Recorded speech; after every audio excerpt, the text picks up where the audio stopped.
Faz o L, você que votou no Lula! Comemore! Não era isso que você queria?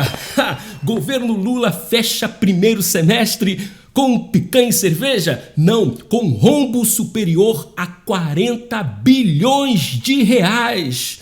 E a mulher dele está surpreendendo também os eleitores. Em 7 meses, Janja ultrapassa viagens de Michele Bolsonaro em 4 anos. Que loucura!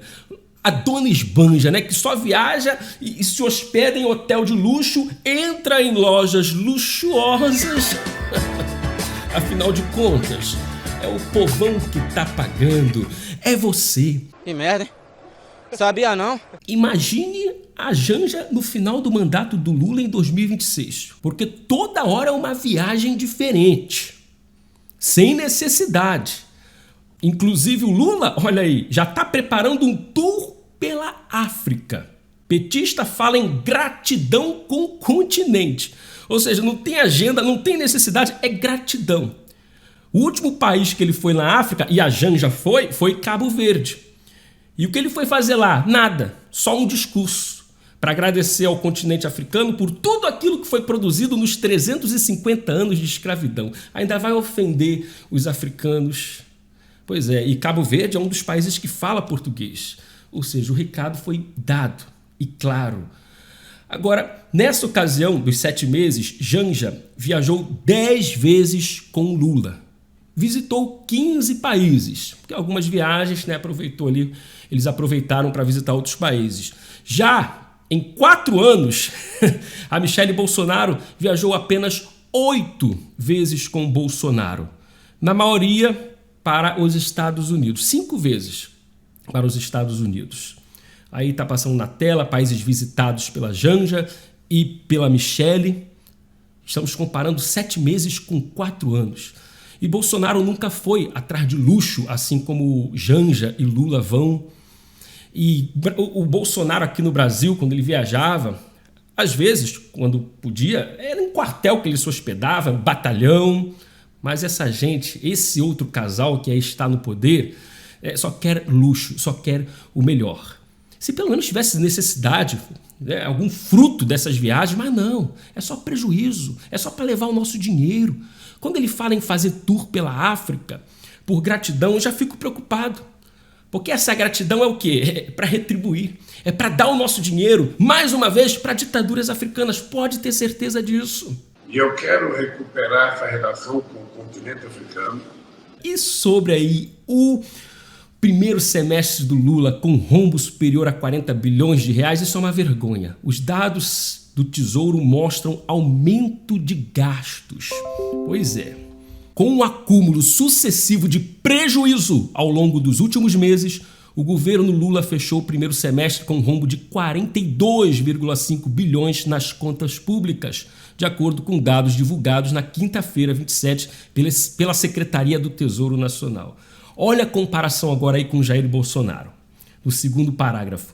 No primeiro semestre do ano passado, no governo de Jair Bolsonaro, houve superávit de 54,3 bilhões em valores corrigidos pela inflação. O saldo positivo foi de 59 bilhões de reais.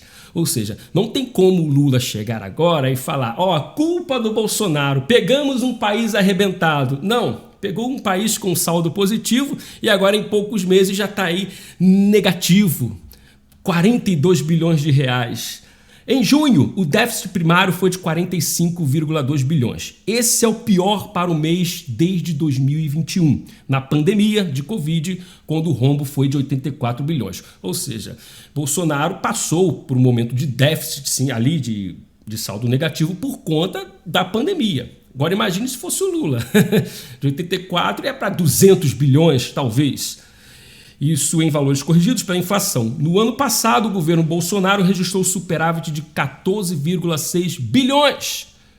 de reais, 15 bilhões em valores atualizados. Só para a gente finalizar esse assunto e você entender o que está acontecendo, o porquê disso. Segundo o Tesouro, o resultado negativo em junho deste ano é fruto de uma redução real, descontada a inflação, de 26,1% da receita líquida e um acréscimo real de 4,9% das despesas totais, na comparação com junho de 2022.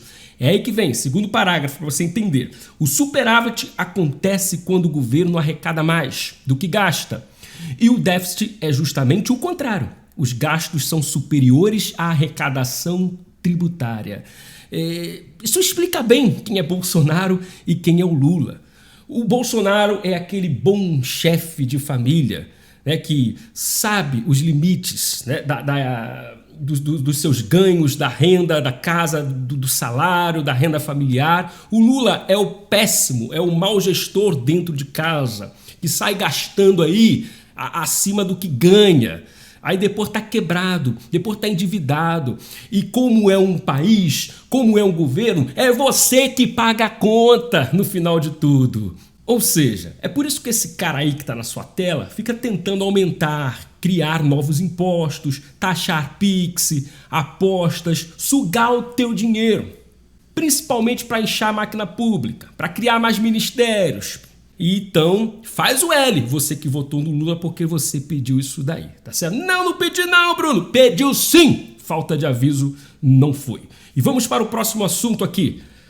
CPMI. Lula só decidiu viagem para Araraquara na tarde do dia 7 de janeiro. Ou seja, gente, na véspera da invasão aos três poderes. Documento obtido pela CPMI mostra que viagem para o interior paulista foi acionada quando a BIM e órgãos do governo já sabiam do risco de ataques em Brasília. Logo, o Lula também sabia e meteu o pé. Engraçado que no dia 8, né, o Flávio Dino estava lá. Domingão, né? Domingão, vamos trabalhar domingão, né? No prédio, vendo tudo, conversando com Lula por telefone. Pois é, eu acho que o bicho vai pegar nessa CPMI pela questão da omissão do governo federal, inclusive o Lula no meio. Vamos lá, senadores pedem a ministro dos Direitos Humanos que visite os presos do 8 de janeiro.